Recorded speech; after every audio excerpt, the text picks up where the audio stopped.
Aula de ciências começando e hoje daremos início ao estudo do sistema digestório. Primeiro, abordaremos uma visão geral de atuação do sistema digestório. Veremos como ele atua de forma geral no nosso organismo. Bem, a função do sistema digestório é tornar possível a nutrição. Ele possibilita a nutrição. Mas o que é a nutrição? A nutrição é o aproveitamento dos nutrientes contidos nos alimentos. Tá certo? Vimos em vídeos anteriores que os alimentos contêm nutrientes e o aproveitamento desses nutrientes é o que chamamos de nutrição. E a nutrição só é possível por conta do sistema digestório. A nutrição está dividida em 4 etapas, que são a ingestão, a digestão, a absorção e a eliminação.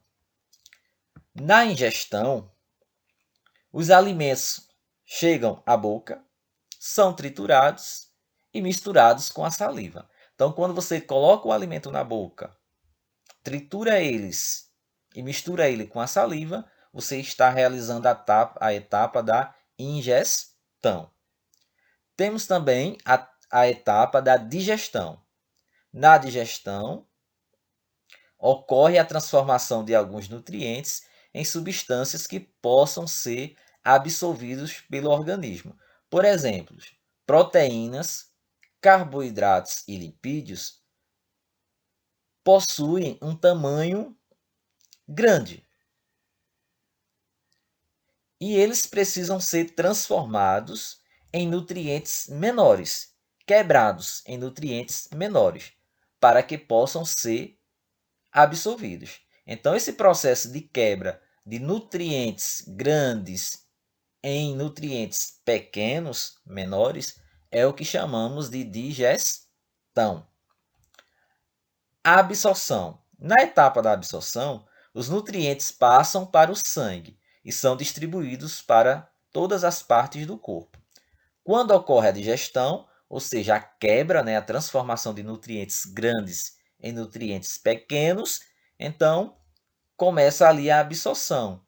Na absorção, esses nutrientes agora pequenos passam para o sangue e o sangue vai distribuir eles para todas as partes do corpo. E por último, temos a etapa da eliminação.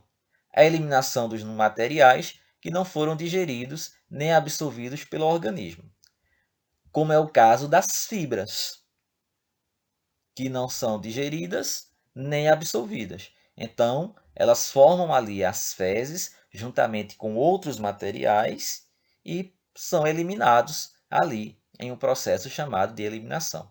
Então, a nutrição ocorre em 4 etapas. Quais são? Ingestão, digestão, absorção e eliminação. Ilustração do sistema digestório e seus órgãos. Olha só, é de grande importância nós conhecermos o nome dos órgãos do sistema digestório e também sabermos a localização, ou seja, onde cada um se encontra. O sistema digestório ele está dividido em 2 partes. O tubo digestório, que é por onde o alimento passa. Então, por todos esses órgãos aqui, o alimento vai passar por eles. E também temos os órgãos anexos. Por esses órgãos anexos, os alimentos não passam por ele. Eles são anexos, ou seja, eles ajudam, tá certo? Os outros órgãos a desempenharem suas funções. São órgãos auxiliares do tubo digestório e do processo de digestão. O tubo digestório é formado pela boca, localizando aqui a boca, a faringe, o esôfago, olha aqui o esôfago, a faringe fica entre a boca e o esôfago, o estômago, o intestino delgado, o intestino grosso, o reto e o ânus. Então, esses órgãos aqui, ó, focaliza nesse aqui, ó, a boca, faringe, esôfago, estômago, intestino delgado e intestino grosso. A palavra delgado significa fino, fino. Então, intestino delgado é o fino, intestino grosso é o mais grosso, o reto e o ânus. Então, são órgãos que fazem parte do sistema digestório e, no caso aqui, do tubo digestório. E por ele passa o alimento, que vai sendo transformado até chegar no final aqui. Os órgãos anexos são as glândulas salivares, o fígado, a vesícula biliar e o pâncreas. O fígado, a vesícula biliar, o pâncreas e as glândulas salivares que não aparecem aqui, ok? Cada um desses órgãos serão estudados no próximo vídeo. O que cada um desses órgãos fazem, iremos estudar no próximo vídeo. Por enquanto, o objetivo é reconhecermos cada um desses órgãos. Então, é importante que você estude, tá certo? Que você memorize pelo menos alguns e saiba a localização de cada um deles. Ok? Isso leva um pouquinho de tempo, tá certo? Mas vocês conseguem, porque assim a gente vai entender melhor. Por exemplo, se eu perguntar onde fica o estômago, então você vai ter que saber mais ou menos aonde ele fica e qual é o formato dele, tá certo? Se eu pedir para você localizar a faringe, ou falar qual é a localização dela, então você vai saber que fica aqui, ó, próximo ao pescoço e está entre a boca e o esôfago, tá certo? Então é importante você saber o nome e a localização de cada um dos órgãos do sistema digestório.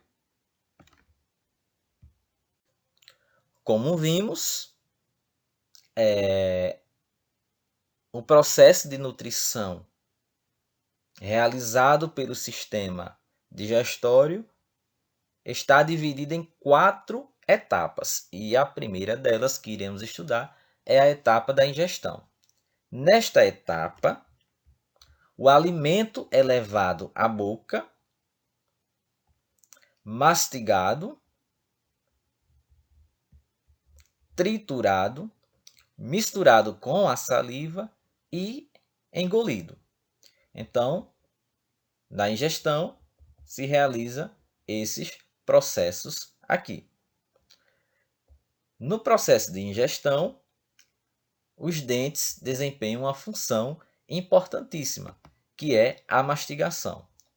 Cada dente, ó, está projetado para realizar determinado tipo de função. Por exemplo, os incisivos, que são esses verdinhos aqui, ó, a função desses dentes é cortar em pedaços o alimento. Isso aqui, ó, de cor rosa, que são os caninos, tem a função de rasgar o alimento. Em alguns animais, eles são bastante desenvolvidos. Em animais carnívoros, por exemplo, porque os animais carnívoros precisam rasgar o alimento. Então, se desenvolveram bastante. Os pré-molares, esses azuis aqui, ó, tanto na parte superior quanto na parte inferior, possuem a função de amassar o alimento. E temos os molares, que têm a função de triturar o alimento.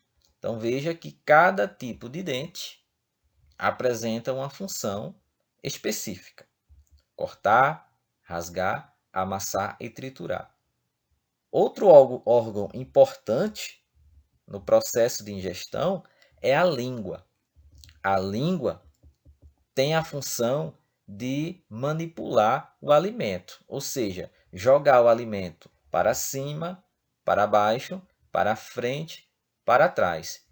Movimentar o alimento dentro da boca, que é para misturar o alimento com a saliva. Então, a função da língua é bastante importante dentro da boca em relação à digestão, tá certo? Ela consegue misturar o alimento com a saliva, depois iremos saber o porquê, tá certo? E ainda ajuda a movimentar o alimento, tá certo? Dentro da boca, para que ele seja umedecido, ou seja, molhado com a saliva ou na saliva. Depois que o alimento foi mastigado e ensalivado, ou seja, misturado à saliva, ele precisa ser engolido, ou seja, empurrado em direção ao tubo digestório, no caso, em direção ao estômago. Antes de chegar ao estômago, ele precisa passar pelo esôfago. E antes de chegar no esôfago, ele passa pela faringe. E a faringe é um órgão que pertence ao sistema respiratório e ao sistema digestório. Tanto o alimento quanto o ar, ele passa pela faringe. Quando você inspira o ar, ou seja, quando o ar vai para o seu pulmão, ele passa pela faringe. Quando você engole o alimento, ele vai passar pela faringe. Ou seja, pela faringe passa o ar que respiramos e também o alimento. Só que o ar, ele vai para o pulmão. E o alimento, ele vai para o estômago, para o esôfago, para do esôfago chegar até o estômago. Aí vem a pergunta: por quê? Se a faringe é o caminho que serve para o ar ir para os pulmões e também o caminho que serve para o alimento ir para o estômago, para o esôfago, por que como é que isso acontece? Por que não ocorre ao contrário? Por que o alimento não vai para o pulmão? Bem, pessoal, quando o alimento é engolido, ele chega até uma estrutura cartilaginosa chamada epiglote. Olha aqui, eu espero que vocês estejam vendo a epiglote. Quando engolimos um alimento pastoso ou sólido, ou um líquido, esse líquido ou esse alimento pastoso, ele faz com que a epiglote baixe. Olha aqui, ó, ela está em pé. Quando o alimento, que é essa estrutura verde aqui, ó, passa pela epiglote, chega na epiglote, olha ele aqui, ó, passando na epiglote, a epiglote baixa. E quando ela baixa, ela fecha a entrada que vai para os pulmões. No caso, a laringe, que veremos em outras aulas, tá certo? Vou voltar aqui novamente para você observar, ó. O alimento ele vai descer aqui, ó, pela faringe, é empurrado, né, em direção à faringe. E quando ele passa na faringe, ele chega até a epiglote. Então, o alimento, ou sólido ou líquido, ele vai fechar a entrada para a traqueia. Olha aqui, ó, a epiglote aqui estava em pé, aqui, ó, ela desceu. No caso, ela fechou a entrada para a traqueia. Quando o alimento passa pela epiglote, aqui, ó, onde ele vai, ó, ele estava aqui, ó, passou aqui, aí baixou a epiglote. Quando a epiglote baixou, fechou a entrada para a traqueia e o alimento, ó, desceu em direção ao estômago. Então, quando o alimento passa, o que acontece com a epiglote? Ó? Ela volta à posição inicial. Ela fica levantada aqui, ó, novamente. E o que é que acontece? Enquanto ela estiver em pé, então o ar que entra pelo nariz, ó, vai entrar aí na traqueia. Aí quando você engole novamente, então ela baixa, fecha a traqueia e o alimento vai ser empurrado para o estômago. Quando o alimento passa, né, pelo esôfago para chegar no estômago, então ela novamente, olha aqui, ó, ela baixa, novamente ela levanta, tá certo? Abrindo a entrada para o pulmão. Então você não vai conseguir engolir o alimento e respirar ao mesmo tempo, tá certo? Porque aqui, ó, vai fechar, tá certo?